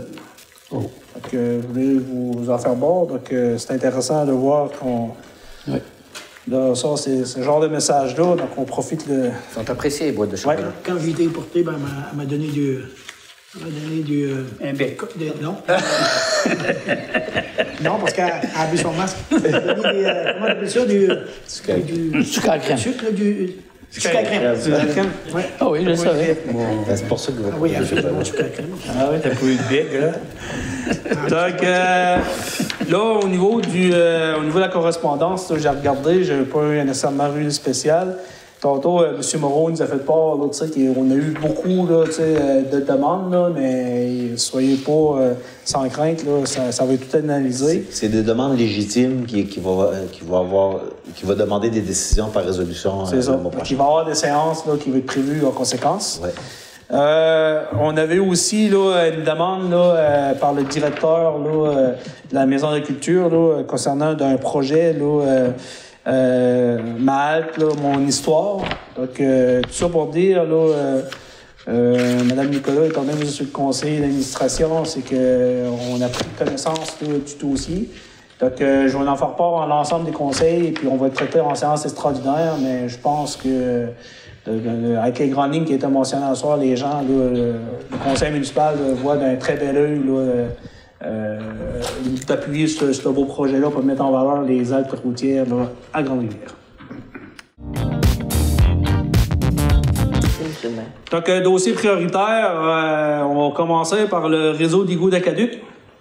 On dirait que des fois, il y a encore des gens qui se posent des questions, c'est qu'effectivement, il va y avoir des travaux. Je vous dis que on s'engage que les travaux vont se faire cette année.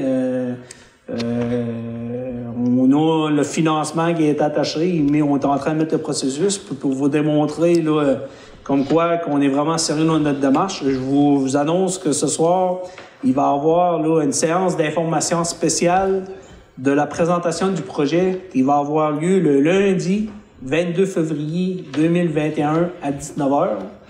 Donc, on va être ici présent sur place, moi, ainsi que le directeur général et représentant de la firme là, Tetra Tech, pour être en mesure d'exposer là, l'ensemble du projet. Donc, je demande à l'ensemble de la population qui se sentent concernés, qui ont diverses questions, de ne pas vous gêner. Si vous avez des questions, vous pouvez communiquer directement avec le conseiller responsable du dossier, M. Briand, Léopold Briand, pour soumettre vos questions ou appeler à la ville ou soumettre là, via ma page Facebook, le message privé, vos préoccupations. Je vous dirais, là, peut-être là, avant, là, peut-être là, le 16 ou le 17 février, parce que nous, avec ces questions-là, on va essayer d'être en mesure d'avoir les informations directement là, avant la présentation pour vous exposer les réponses. Parce que simultanément, si on a des questions, moi, je vais être en mesure de vous donner le maximum d'informations le 22. Donc, si on a des questions avant, on va pouvoir aller chercher les informations si on les a pas à notre portée de la main. Puis on va peut-être demander à la firme d'ingénierie d'être en mesure de nous fournir l'information. On va être en mesure de l'exposer lors de cette séance-là, qui va avoir lieu le lundi 22 février. Donc, ça va être annoncé à la TV communautaire, sur les médias sociaux, sur la page Facebook de la ville, de la page Facebook du maire. Donc, puis à ce moment-là, le directeur général, tantôt, avait mentionné là, concernant les servitudes au niveau du projet. Là, il y a divers types de servitudes. Donc, à ce moment-là, tout va être exposé, là, toutes les informations vont être transmises. Donc, j'ai bien hâte à cette séance-là pour vous transmettre là, les informations. L'autre dossier dans lequel je voulais vous parler, parc d'hivernage de bateaux, comme vous pouvez voir, là, au mois de janvier, là, il y a eu une sortie médiatique. Autant de la ville avec le vice-président, moi comme maire, ainsi que le vice-président de l'administration portuaire de Grande-Rivière, M. Duguay. Le but, c'était un peu pour dénoncer un peu la lenteur au niveau de ce projet-là. Donc, un des objectifs, c'était vraiment mettre de l'avant comme quoi que c'était un projet qui était porteur, qui avait une concertation du milieu. Donc, tout est en place. Par contre, là, comme je l'ai expliqué, là, quand on a fait notre démarche là, politique au Québec, on sent du ministère, du MAI, on est comme un peu revenu à la case de départ parce qu'ils nous ont orientés vers le MAPAC, qui n'a pas nécessairement de programme. Par contre, le dossier est toujours en analyse au Fonds des pêches du Québec. Donc, on met beaucoup d'espoir à ce niveau-là. C'est sûr qu'il y a évolué l'innovation. Par contre, là, je vous dirais que moi, en tant que maire, je fais des démarches, là, je suis en contact là, plus avec les chefs de cabinet là, directement à Québec. Donc, on fait un suivi là-dessus. Donc, j'attends toujours des réponses, mais je peux vous dire que autant pour les pêcheurs, autant pour les associations, autant pour les instances là, publiques, parapubliques, c'est un projet là, de développement très porteur pour la municipalité. Puis en plus, on a une bonne part de mise de fonds là, sur la table pour démontrer qu'il y a une participation du milieu. Donc, je considère que ce projet-là est intéressant. Puis, je suis en contact aussi directement avec notre députée du comté de Gaspé, Mme Mégane Perry-Melançon, qui me contacte, qui prend de l'information sur l'avancement du dossier. Donc, c'est bien apprécié.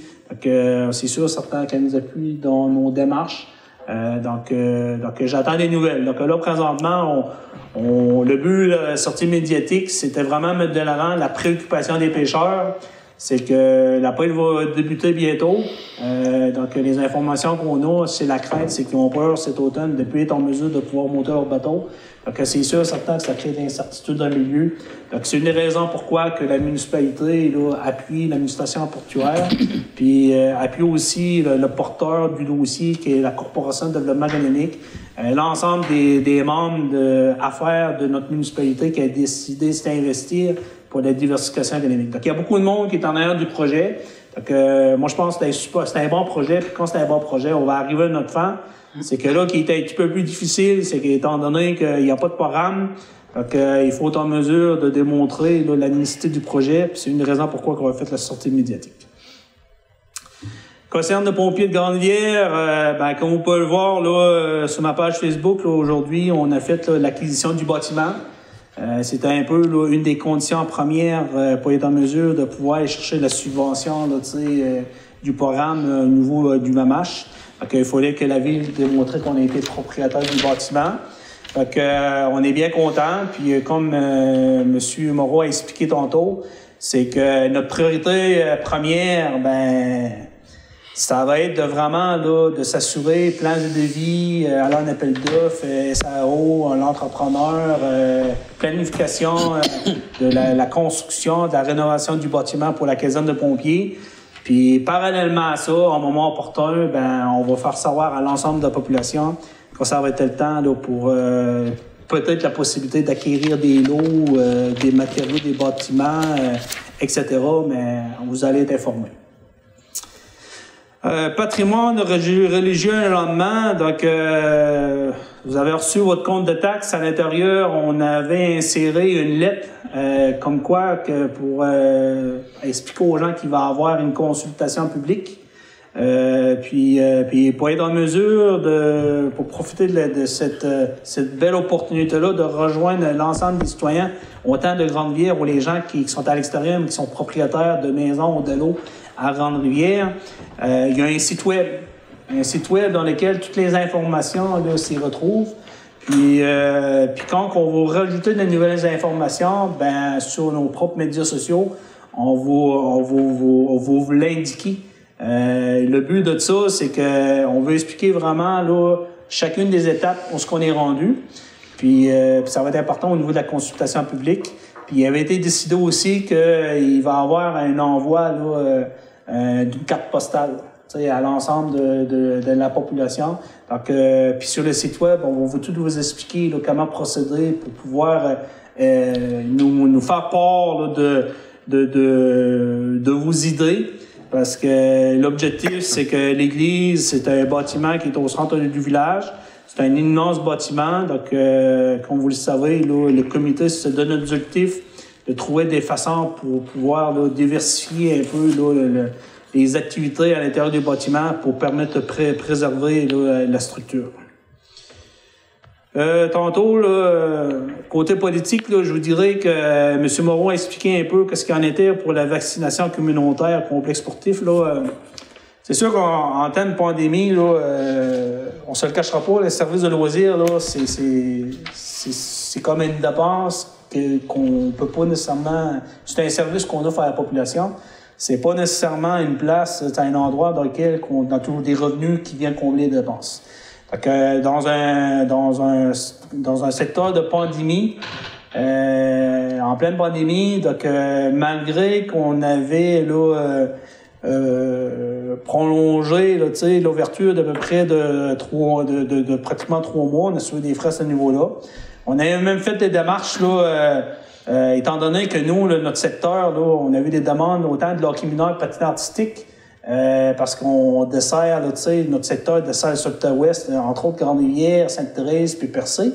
Mais on avait fait des demandes, là, étant donné en pandémie, étant donné qu'il y a des dépenses supplémentaires, on avait interpellé les 2 autres municipalités pour avoir peut-être la possibilité d'avoir un partage des coûts. Donc, par contre, là, on a eu un peu une lettre de refus des 2 autres municipalités à ce niveau-là. Donc, il y avait des coûts supplémentaires, en plus des coûts fixes comme électricité, etc., employés, d'à peu près 17 000 $ de supplémentaires. Donc, quand on a ouvert l'aréna le 12, je vous dirais, après juste 9 locations, le 17 de décembre qu'on a fermé, puis c'était jusqu'au 11 janvier. Après, ça a été prolongé, mettons, jusqu'au 8. Puis le 2 février, on savait qu'on a su que c'était au 22.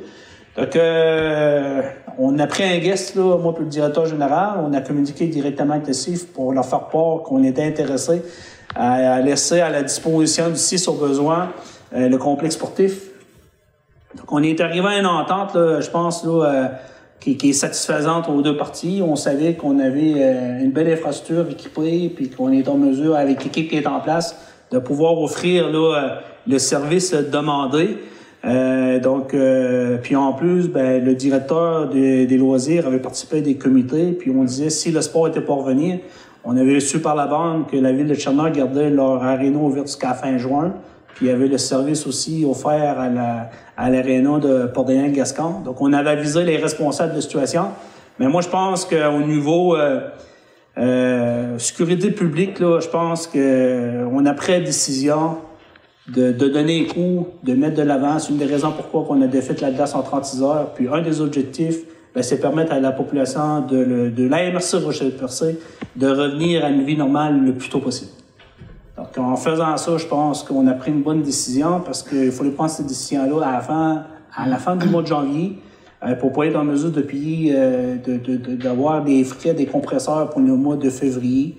Donc là, tout est en place, tout est en opération, le contrat va être signé, ça va être disposé, donc toute l'équipe va être prête. Puis en plus de ça, ben, ça va permettre aux gens de la MRC de venir voir ce qui se passe. Donc s'il y a des gens de la MRC Rocher-Percé, aux extrémités, ça fait longtemps qu'ils n'ont pas venu à Métal-Jambière, mais ils vont profiter de l'occasion. Ça va faire en sorte qu'il va y avoir des belles retombées économiques, là, directes et indirectes, pour l'ensemble des commerces de la municipalité. Puis en plus de ça, ben, on avait une belle installation, puis je pense que les gens du CIS ont été un peu surpris là, du genre de service qu'on peut offrir, là, autant de caméras, services privés, etc. Donc, ils ont bien apprécié ça.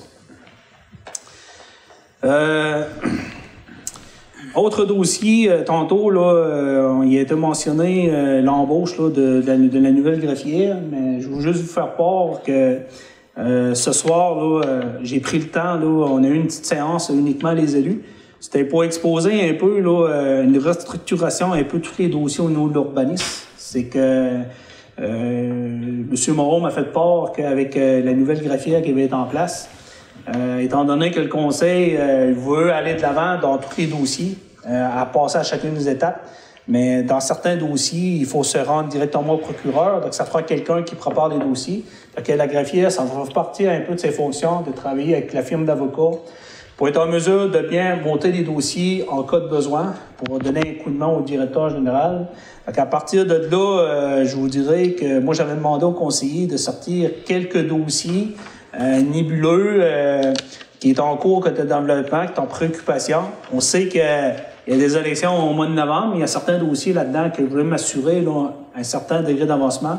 Donc, suite à une rencontre avec M. Moreau au niveau de l'urbanisme, puis ainsi que le directeur général, il y a un processus qui va être mis en place, une politique qui va faire en sorte que ça va être bien encadré, puis on va pouvoir connaître un peu l'état d'avancement de chacun des dossiers. Puis étant donné qu'on va avoir une grosse année, une surcharge, donc ça, là, ce genre de dossier-là, ça va nous permettre de savoir pratiquement 3 mois l'état d'avancement pour chacun des dossiers. Au Espoir Canan, ben, M. Moreau l'a expliqué tantôt, on est rendu, là, ils ont pris possession, et éventuellement on va signer le bail. Au moment opportun, je pense qu'il va y avoir là, une annonce là, pour démontrer un peu les installations. Air ouverte, c'est la même chose. J'ai vu tout dernièrement, ils ont mis la pancarte à l'entrée. Oui. Donc, ça, c'est la même chose aussi. Là, au moment opportun, là, il va y avoir une petite possibilité de pouvoir là, montrer un peu les services à l'intérieur, puis d'exposer un petit peu plus le mandat. Donc ça, c'est une belle acquisition qu'on est bien content d'avoir au sein de notre municipalité. Artistes de Chino, ça, c'est une belle petite initiative là, qu'on avait parlé. Puis M. Moreau a pris à balle parle au banc avec le directeur du service de loisirs et de la culture de travailler sur ce dossier-là. Donc, comme vous pouvez voir, on a eu 2 artistes là, présentement. Il y a eu M. Jean-Luc Bugeaud qui a participé. Jacques Desgaris, M. Jean-Luc Bugeaud a fait une séance, une partie supplémentaire sans le vouloir le samedi soir, mais ça s'est bien passé pareil. Donc, il va y avoir d'autres artistes là, de la place. En passant, M. le maire, le matin, on a communiqué avec Benny Jones. Oui. Puis il va se poser l'avoir samedi soir. Ah oui, bon. Si tout va bien, là, le contact s'est fait au matin. Donc, l'objectif, là, c'est, étant donné que les gens qui ont le service de vie communautaire, ça permet aux gens qui font des lives là, sur Facebook de faire des pré-enregistrements, puis à des heures fixes, là, ça passe à la vie communautaire. Donc, je sais que le samedi soir, c'était une soirée beaucoup là, pour nos personnes âgées qui profitaient un peu les chansonniers. Donc, avec l'histoire des couvre-feux, d'être à la maison, ben, ça permet aux gens un peu de se divertir, puis d'être un peu à l'écoute de nos artistes là, locaux. Dernier dossier là, que je veux parler, quand je parle, je sais que j'ai beaucoup à dire, mais on se voit une fois par mois, puis je pense que c'est intéressant, puis c'est important de vous transmettre l'information. Des fois, on veut être transparent. Donc, concernant là, la récupération des bacs bleus. Donc, comme vous le savez, là, ça fait 2 fois que ça nous arrive à la municipalité de Grande-Rivière, là, lors de la semaine passée, quand il y a eu la tempête. Donc, on savait qu'il y avait une tempête. Puis le lendemain, ben, c'était là, les bacs bleus au chemin. Donc là, dans la tempête, il y en a qui n'ont pas pu mettre les bacs au chemin le soir. Le matin, ben, les rentrées sont pleines de neige, donc ils ne pouvaient pas les mettre. Il y en a qui ont pris la peine de les mettre, mais avec la charrue qui passe, ben, avec la force, la pression de la neige, ça chavire les bacs bleus. Donc, puis là, ben, aujourd'hui, il y a des bacs bleus qui n'ont pas été recueillis, ça fait en sorte qu'il y a des citoyens qui sont pris des bacs bleus pleins pour, maintenant, les 2 prochaines semaines. Donc, je vous dirais, là, moi, j'ai communiqué directement là, avec la Régie intermunicipale de traitement des matières résiduelles pour exposer la situation. Les informations que j'ai eues, semblerait-il que le contractuel, M. Bouffard, c'est eux qui décident quand ils décident de passer ou pas. Mais il reste qu'il y a une problématique. Puis indirectement, là, c'est bien beau de dire que les gens appellent directement là-bas. Mais moi, en tant qu'élu, en tant qu'administratif, on se fait appeler. Puis là, aujourd'hui, j'ai plusieurs résidents dans lesquels leur bac bleu, là, il est plein. Puis ce que je trouve de dommage, c'est que moi, j'essaie de faire passer un message aux élus, à l'ensemble de la population, de travailler fort au niveau du recyclage. Mais ce que je trouve plate, c'est que malgré qu'il nous a été donné l'opportunité aux gens de pouvoir apporter là, les matières recyclables là, directement au centre de tri. Il y en a peut-être qui vont le faire, mais il y en a d'autres qui le feront pas. Puis, étant donné que les bacs bleus sont pleins, ben, ça va aller dans la poubelle, puis ça va se ramasser là, à Gaspé. Donc, tout ça pour dire, c'est que c'est pas parce que je profite de l'occasion pour vous dire qu'on a dénoncé la situation, puis je vais leur redénoncer à la MRC, puis il va falloir qu'on ait en mode solution. Je tenais la peine de le dire parce que je sais qu'il y a des gens qui ne sont pas nécessairement... En tout cas, j'ai vu les commentaires, puis ils ne sont pas nécessairement... c'est normal. C'était... En tout cas, les commentaires, c'était pas nécessairement tout beau, là, mais je voulais juste vous faire voir que on a pris connaissance de la situation, on a fait certaines démarches, puis on va poursuivre, puis il va falloir à l'avenir qu'on trouve certaines solutions. Parce que, au pire, comme j'ai demandé, envoyer un message de la veille, via les messages textes pour les gens qui sont inscrits pour exposer un peu la situation. C'est un minimum. Ça coûte 12$, parce qu'on est 1200 puis c'est une scène, ben, j'ai mieux payé 12$ qu'il y a 100 bacs bleus qui se ramassent sur une à Gaspé. C'est sûr. En tout cas, c'est ça. Ça, c'est à un moment donné, il faut avoir des efforts, mais les efforts, il faut que c'est dans les deux sens. On dirait que l'autre bout qui n'ont pas de logique. En tout cas, ça, c'est mon petit... ça a été, là... mon mois de janvier, ça a été le parc d'hivernage, puis ça a été ce dossier-là. Donc, concernant les propos du maire, ça fait le tour. Donc là, on pourrait peut-être passer... je vais suivre ce qui est marqué sur mon nom du jour. On va commencer avec Mme Logelier. Merci, M. le maire.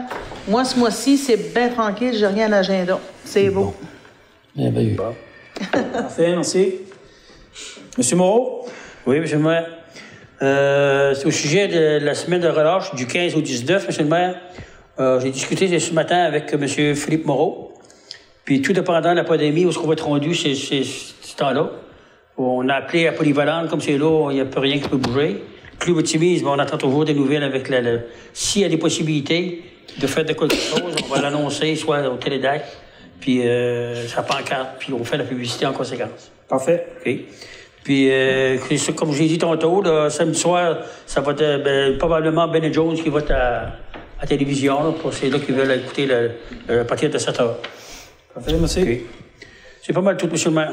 Il n'y a pas d'autres choses? Non, c'est bien. Ben, il y avait d'autres choses, mais on va laisser faire. M. Briand. Merci, M. le maire. Bonsoir tout le monde. Moi, à peu près comme tous les autres, je pense que j'ai pas grand-chose, moi non plus. Mes priorités, vous les connaissez déjà, M. le maire. Mais ça serait, je dirais qu'il y a un dossier dans mes priorités qui est très important pour moi, là. Puis ça serait, bien sûr, le projet de la CADU. Le projet de prolongation de la CADU, il fallait que j'en parle un petit peu. Parce que la date du 22 février, c'est une date mémorable, là. Les gens m'ont commencé à appeler, puis quand vous avez parlé tantôt, les questions là, que les gens se posent déjà, moi, j'en ai une liste de questions là, que le monde se sont posées depuis. Suite à l'Assemblée du 11 janvier, à partir de là que le monde a commencé à croire, les gens commencent à croire vraiment que le projet va se réaliser. Puis, moi, ce que j'ai remarqué dans tout ça, c'est on dirait qu'il y a un changement de vie qui se passe. Il y a une fébrilité qui existe entre les gens, puis ils se disent, mais là, ça se peut-tu qu'on va avoir le projet de la GADUC? Ça se peut-tu qu'on va l'avoir?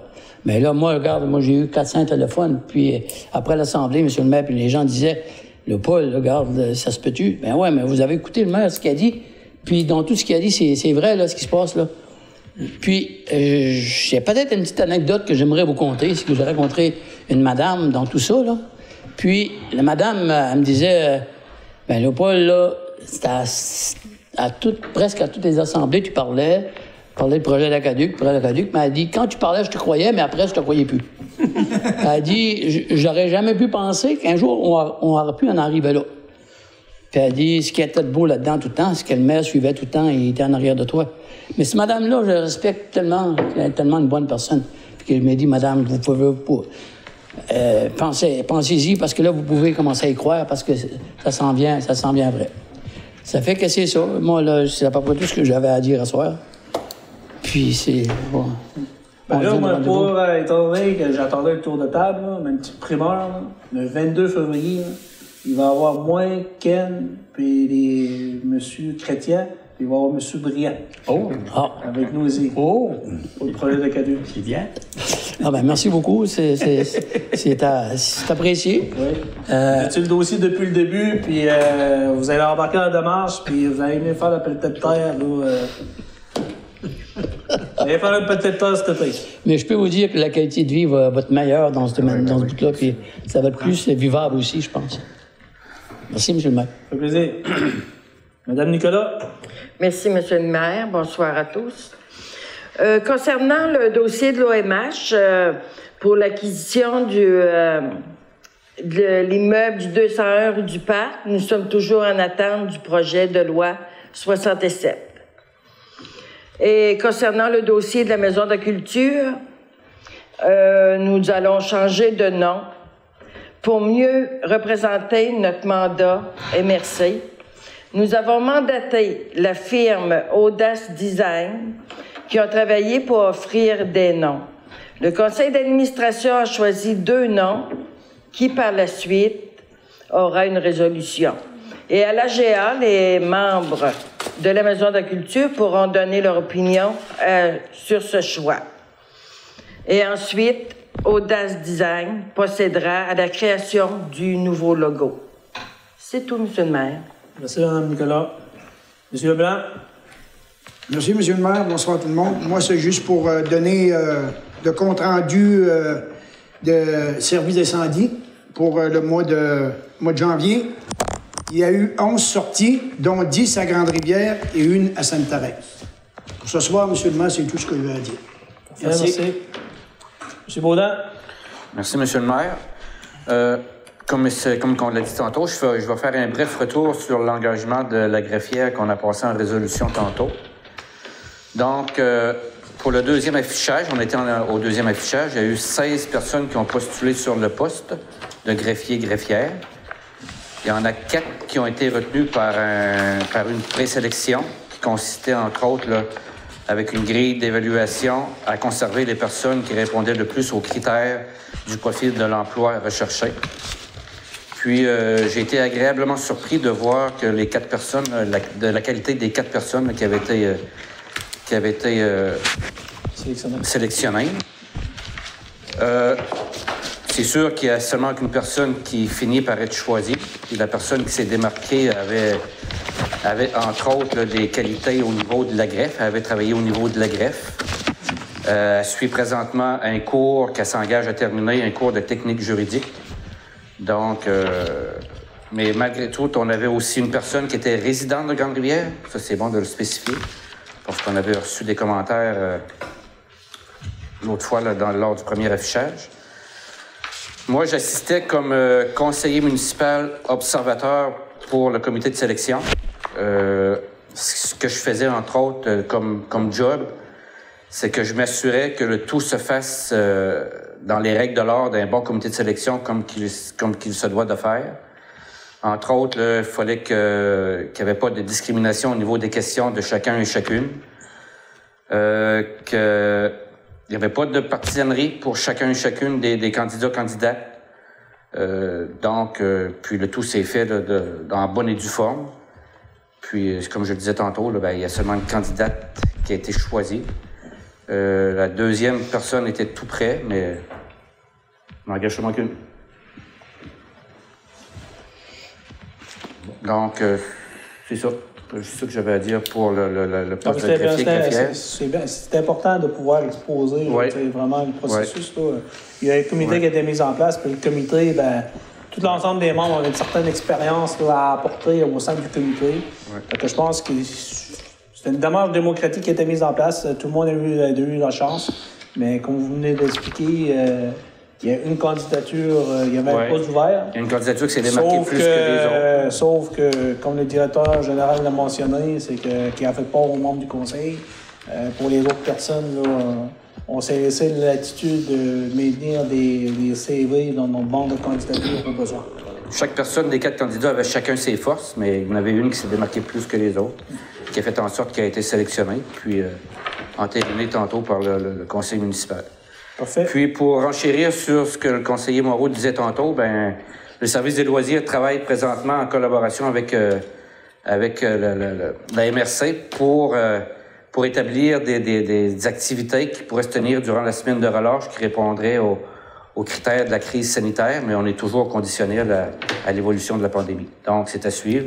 Suivez les publications sur les différents réseaux sociaux, sur le site web de la Ville, pour voir s'il y aura activité ou pas. Avec la politique sportive de la MRC, avec Oui, c'est ça. Oui, M. Moreau? Juste en complément d'information pour la clinique de vaccination, c'est inutile d'appeler à la municipalité pour voir comment la vaccination va se dérouler. On n'a pas ces réponses-là. Nous, on est seulement là pour fournir une infrastructure. Donc, si jamais un citoyen veut avoir des informations, il doit se référer au CIS de la Gaspésie. La même chose pour, comme souvent les lendemains d'une assemblée municipale, on a toujours les appels des médias pour savoir, puis ça va se déployer comment cette équipe-là. Donc, je vous invite à, si jamais c'est pour les médias ou pour d'autres demandes d'informations, de communiquer avec le service de communication du CIS. Monsieur... Hey, on l'oublie. Je l'oublie. En tout cas, vous pouvez communiquer avec moi, puis je vais vous référer à ce monsieur-là avec ses coordonnées. J'ai ça dans mes notes. Harris? Harris. Non, c'est pas Harris, c'est le responsable des communications. Au pareil, j'ai ça dans mon l'autre côté.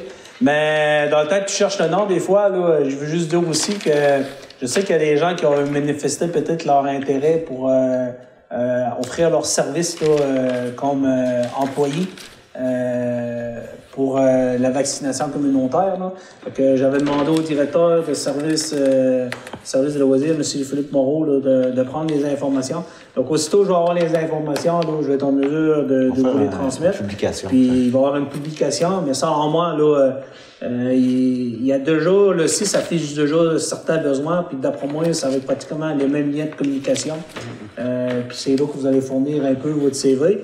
Mais aussitôt que j'ai l'information là, du directeur de M. Moreau, là, on va vous transmettre ça. M. Jean Morin, au 6. Oui, M. Jean Morin du 6. Quel joué, hein? Bon. Jean Morin. Donc, vous avez d'autres questions, M. Baudin? Non. Donc, si tout est complet, ça prendrait quelqu'un pour proposer la levée de la séance. Oui. Proposé par M. Leblanc. Donc, c'est résolu à l'unanimité. Étant donné que l'ordre du jour est épuisé, la séance est levée. Il est présentement 9h15. Donc, merci à tous d'avoir écouté la séance du conseil municipal. Donc, je vous souhaite là, un beau mois de février. Puis, comme Fred la maman l'a dit, en espérant qu'on va avoir un printemps hâte. Bonne soirée.